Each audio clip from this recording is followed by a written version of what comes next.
Good morning, all of you. This is your second lecture of Unit 3, that is Fluid Dynamics of Subject Fluid Mechanics, Code ME 404. Okay, so in last lecture, what we have studied? We have studied Euler's equation of motion and we have derived Bernoulli's equation from that Euler's equation of motion. आज की class में अपन direct Bernoulli's equation derive करेंगे. अगर exam में Euler's equation आता है तो हम जो कल की क्लास में पढ़े थे वो करेंगे, और अगर एग्जाम में आता है बर्नौलीज इक्वेशन, सिर्फ बर्नौलीज इक्वेशन डिराइव करो तो हमको इस तरीके से उसको डिराइव करना पड़ेगा. सबसे पहले अपन देखते हैं what is Bernoulli's equation. Bernoulli's equation is also called energy equation, and what it states that in a steady ideal flow for an incompressible fluid, the total energy of at any point of the fluid is constant. Means it is law of conservation of energy, where energy can neither be created nor be destroyed. If you consider a water or a fluid flowing in a pipe, then what will be there? There will be at every cross section, at every section, there will be a equal energy because energy cannot be created nor be destroyed. अब देखते हैं अपन जब fluid flow करता है तो उसमें कौन कौन सी एनर्जी हमको कंसीडर करना है. We have to consider three kind of energy, that is pressure energy, kinetic energy and potential energy. तो ये तीनों एनर्जी पर यूनिट वेट के फॉर्म में हम इस तरह से लिखते हैं. प्रेशर एनर्जी को P by rho g, kinetic energy को V square by 2g and potential energy को Z. And if you want to represent Bernoulli's theorem mathematically, तो वो इक्वेशन होता है P by rho g plus V square by 2g plus Z is equal to constant. Means the sum of pressure energy, kinetic energy and potential energy will remain constant at every section when the fluid is flowing from one part to another part. ठीक, तो अब यही equation को हम derive करेंगे कि equation को derive कैसे किया जाए. तो डिराइव करने के लिए सबसे पहले हमको कुछ assumptions लेने हैं. assumption that the flow is ideal, मतलब इसमें विस्कोसिटी का इफेक्ट हमको नहीं लेना है, विस्कोसिटी जीरो लेना है. flow is steady means we are with respect to time there will not be any change in the property of the fluid. Flow is incompressible, it means that density will remain constant, and flow is irrotational means flow will be irrotational. Okay, तो to start the derivation हम एक pipe consider करेंगे जिसमें एक कोई भी एक fluid flow हो रहा है और उसमें दो सेक्शन कंसीडर करेंगे. सेक्शन वन में हम हाइट, सेक्शन वन में प्रेशर, वेलोसिटी और हाइट ले लेंगे उसकी P1, V1 and Z1. Similarly section two में हम ले लेंगे हाइट, प्रेशर और velocity accordingly P2, V2 and Z2 या Y2 कुछ भी ले सकते हैं. तो ये हमने पाइप लिया, ये पाइप लिया, इसमें सेक्शन वन है जिसको हमने नाम दिया AB, इसमें सेक्शन टू है जिसको हमने नाम दे दिया CD. ये कन्वर्जिंग डक्ट है, कन्वर्जिंग पाइप है जिसमें फ्लूइड फ्लो हो रहा है फ्रॉम टॉप टू बॉटम, ऊपर से नीचे फ्लो हो रहा है. ऊपर वाले की हाइट हमने ले लिया Y1 और नीचे वाले की हाइट ले लिया हमने Y2, नीचे वाले सेक्शन की हाइट ले लिया Y2. ठीक, अब हम ये कंसीडर कर रहे हैं कि जो ABCD में जो फ्लूइड है वो after very small interval of time dt it changes its position from ABCD to A dash B dash C dash D dash. ये अपनी जगह चेंज कर लिया और ये आगे बढ़ गया. ठीक, बहुत ही कम समय के बाद हमने इसको नोटिस किया तो हम ये कंसीडर कर रहे हैं जो AB है वो नया पोजीशन ले लिया A dash B dash and it travels a very small distance that is ds1. Similarly section CD travels a very small distance ds2. ठीक है, अब देखिए इसमें क्या समझ में आ रहा है. ये जो फ्लूइड है ये उठ के A dash B dash C dash D dash में आ गया, मतलब जो fluid A dash B dash C और D के बीच है उसमें कोई भी चेंजेस नहीं आया.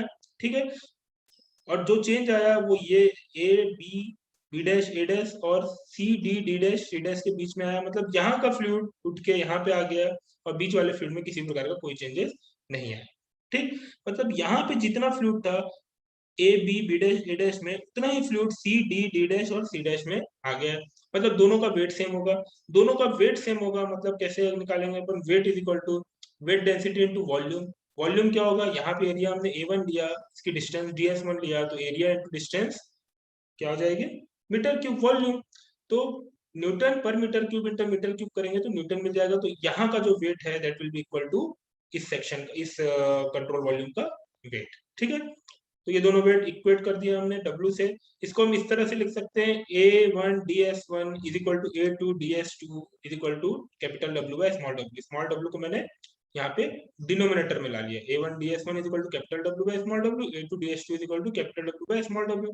अब देखिए राइट हैंड साइड दोनों का सेम है, राइट हैंड साइड सेम है तो we can equate left hand side और उससे हमको क्या मिला A1 ds1 is equal to A2 ds2। ठीक है, मतलब यहाँ पे जितना वॉल्यूम फ्लूइड का है या यहाँ पे जितना वॉल्यूम है A B B dash A dash का उतना ही वॉल्यूम रहेगा C D D dash C dash का। ठीक है, अब हम देखते हैं कि जब भी कोई फ्लूइड फ्लो कर रहा है मतलब उसमें कुछ वर्क हो रहा है, तो हम कंसिडर करते हैं कि इसमें वर्क हो रहा है, work pressure work in the form of pressure हो रहा है, work done by pressure from moving fluid from A B to A dash B dash, A B से लेके ए डैश बी डैश तक फ्लूइड को ले जाने के लिए वर्क हुआ। वर्क का फॉर्मूला आपको पता है, फोर्स इनटू डिस्टेंस होता है। फोर्स कौन सा? Pressure force. प्रेशर फोर्स होता है प्रेशर इनटू एरिया, और डिस्टेंस हमने रहा कितना है ds1, स्मॉल डिस्टेंस ds1। तो जो वर्क ए बी को ए डैश बी डैश ले जाने में लगा that is P1 A1 ds1। Similarly C D को सी डैश डी डैश ले जाने में वर्क लगेगा W2।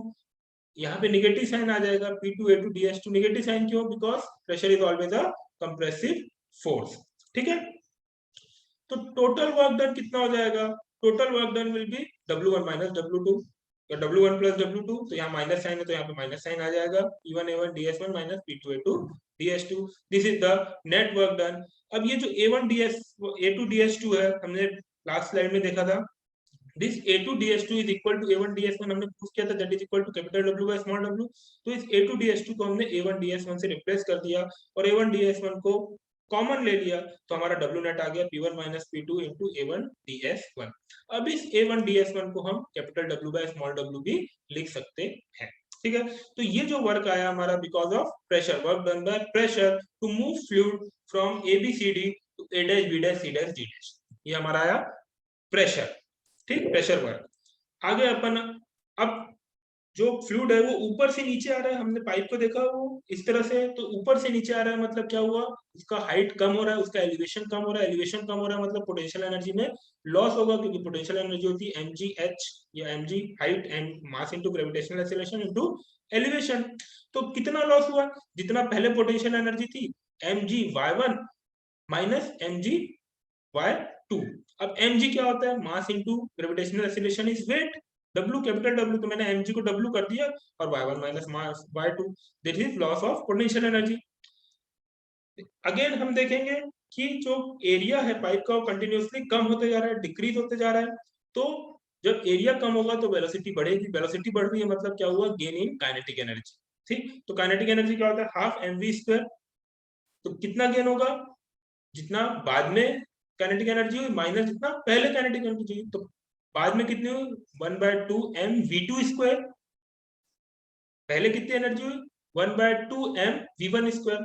अब मास को m को यहाँ पे जैसे मैंने mg को w लिख दिया था, यहाँ पे सिर्फ m है तो m को मैंने लिख दिया w/g, w by capital W by g, weight by g, तो वो m के बराबर है। अब W को मैंने बाहर निकाल दिया, 1/2 G को भी बाहर निकाल दूंगा मैं, तो मेरा आ जाएगा W/2 G V2² minus V1²। This is gain in kinetic energy. ठीक है, तो हमको तीन टाइप की एनर्जी पे बात करना था, हमको pressure energy, potential energy, kinetic energy, तीनों टाइप की एनर्जी में हमने बात कर ली। ये हो गया प्रेशर के कारण जो वर्क हो रहा है, ये लॉस इन पोटेंशियल एनर्जी हो गया, और ये गेन इन काइनेटिक एनर्जी हो गया। अब according to law of conservation of energy क्या होता है? जितना गेन होगा उतना ही लॉस होगा। तो लॉस कहाँ कहाँ हो रहा है? पोटेंशियल एनर्जी में लॉस हो रहा है, और जब हम वर्क कर रहे हैं सिस्टम के ऊपर तब भी हमको वर्क देना पड़ रहा है। ठीक, गेन क्या हुआ? हमको फायदा क्या हुआ? प्लस पॉजिटिव वैल्यू क्या है? Kinetic energy. Work done left hand side में इसलिए आएगा because we are doing work on the system. System पे जब भी वर्क होता है तो हम उसको निगेटिव लेते हैं, सिस्टम जब वर्क करता है तो हम उसको पॉजिटिव लेते हैं। तो इस केस में हम क्या कर रहे हैं? सिस्टम पे वर्क कर रहे हैं। तो अब पोटेंशियल एनर्जी में जितना लॉस हुआ उसको यहाँ पे लिख दिया W y1 minus y2। Pressure के कारण कितना वर्क हुआ उसको हमने यहाँ लिख दिया capital W by small w into P1 minus P2। And gain in kinetic energy we have written here W/2G into V2² minus V1²। ये हमारा आ गया इक्वेशन। ठीक है, अब इक्वेशन को हम रीअरेंज कर देंगे। सबसे पहले तो हम क्या करेंगे? ये कैपिटल W वाली टर्म कॉमन है तो इसको हटा देंगे, it will be cancelled out. और उसके बाद जितने भी 1 वाले टर्म है y1 p1 v1 उसको एक साइड ले जाएंगे, और जितने भी 2 वाले टर्म है y2 p2 v2² उसको सबको हम दूसरे साइड ले जाएंगे। तो will get this type of equation P1/W plus V1²/2G plus y1 is equal to P2/W plus V2²/2G plus y2 is equal to constant. अब देखिए यहाँ पे ये क्या दिखा रहा है? Total energy. इसमें प्रेशर एनर्जी है, काइनेटिक एनर्जी है, पोटेंशियल एनर्जी एट सेक्शन 1। ये क्या दिखा रहा है? Pressure energy, kinetic energy, potential energy का सम एट सेक्शन 2 दोनों ही इक्वल है। अगर हम तीसरा, चौथा, पांचवा जितने भी सेक्शन लेते जाएंगे, it will remain same, it will remain constant. बस ये है कि जो assumptions हमने लिया है वो assumptions सेटिस्फाई होना चाहिए तब, ठीक। तो हम क्या लिख सकते हैं? P by W is plus V2 square by 2G plus Y is equal to constant, ये हम लिख सकते हैं। And this is our Bernoulli's theorem that total energy of the fluid will remain constant throughout the section when the fluid flow until and unless the flow is ideal, flow is incompressible, and again flow is irrotational, okay, and flow is steady as well। तो ये सब condition जब satisfy होती है तब हम बोलते हैं कि जो टोटल एनर्जी है, it will remain constant, and this theorem is called Bernoulli's theorem, okay। So this is about Bernoulli's theorem। In next class we will solve one or two numerical related to it, and this is an ideal equation। ये सब चीज ideal है तब, लेकिन actual में ऐसा होता नहीं है। एक्चुअल में क्या होता है? जब फ्लूइड फ्लो होता है तो कुछ ना कुछ लॉस होता है, कुछ ना कुछ एनर्जी का लॉस होता है। वो एनर्जी फ्रिक्शन को ओवरकम करने में जाती है, उसको भी हम आगे चल के देखेंगे। लेकिन for ideal condition this is our Bernoulli's theorem. Thank you. In next class we will solve few problem related to Bernoulli's theorem।